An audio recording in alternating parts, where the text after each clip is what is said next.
Onto a Fox News alert now. Former President Donald Trump will appear before a Florida judge tomorrow after being indicted by the Biden Justice Department over his handling of classified documents at Mar-a-Lago. You're watching Joe Biden try to jail his leading political opponent. But this is more like Stalinist Russia or communist China.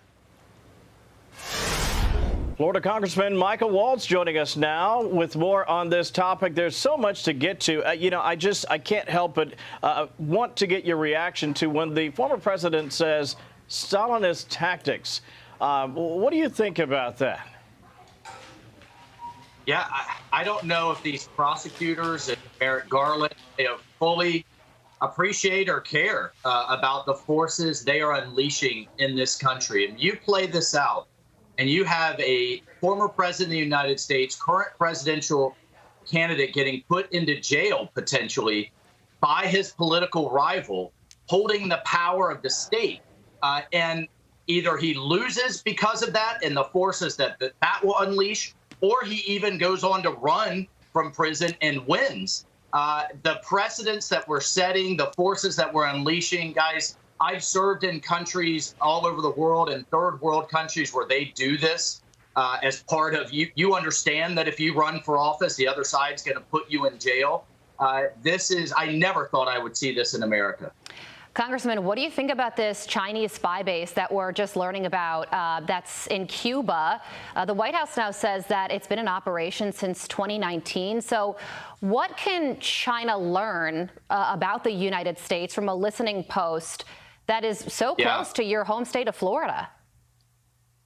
Yeah, look, we have 3 major military commands in southern Florida for our special operations, the Middle East, and South America. We also have a major test range in the Gulf of Mexico where we test our long-range missiles. But Carly, this is part of a bigger push into South Central America that the Chinese have been making for years. They now control ports on the Panama Canal that we have to have for shipping and for our fleets to be able to traverse. Major space monitoring stations in Argentina that can monitor all of our launches and satellites, not to mention buying up farmland, ports, grids, you name it. They are rolling into our backyard like a freight train. We need a new Monroe Doctrine. We have all of the energy, all of the minerals, all of the food supplies we need with our allies and friends right here in this hemisphere. We've got to get our supply chains out of China and put them in America or in the Western Hemisphere. But you're seeing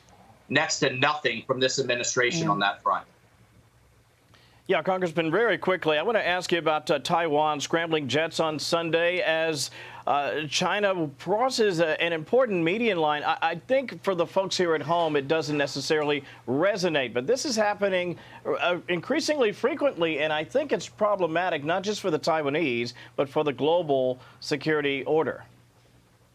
Yeah, look, why does the Taiwan Strait matter to all of us so much? 80% of the largest global shipping in the world traverses that strait, 40% of total shipping. So if China takes that little island, it basically dominates the economies of East Asia, Japan, South Korea, the Philippines. We can go down the list, and it's basically the next huge step towards it becoming the dominant global superpower. We've got to wake up as a country to the Cold War that we're in. Well, there is so much happening around the globe, and this is a time for sober reflection and action. Congressman Michael Waltz, thank you so much. We appreciate you spending time with us this morning. I'm Steve Ducey. I'm Brian Kilmeade. And I'm Ainsley Earhart. And click here to subscribe to the Fox News YouTube page to catch our hottest interviews and most compelling analysis.